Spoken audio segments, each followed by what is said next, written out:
Magandang hapon mga ka-stall. Ito yung kwarto ng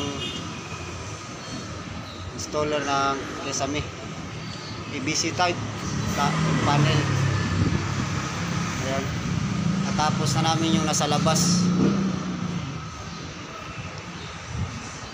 Susunod na namin ang kalahati sa hagdanan sa ilalim. Ito. Natapos na namin to.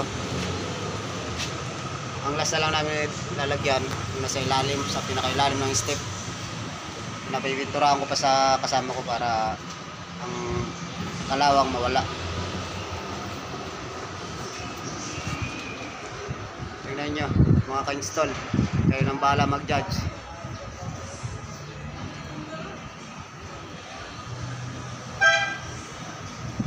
Nilagyan na rin namin ng dalawang ilaw.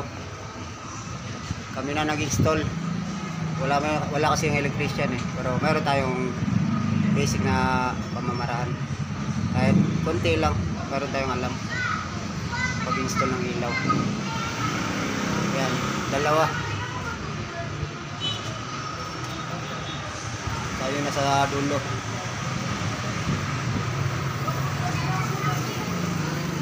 Ito yung part 2.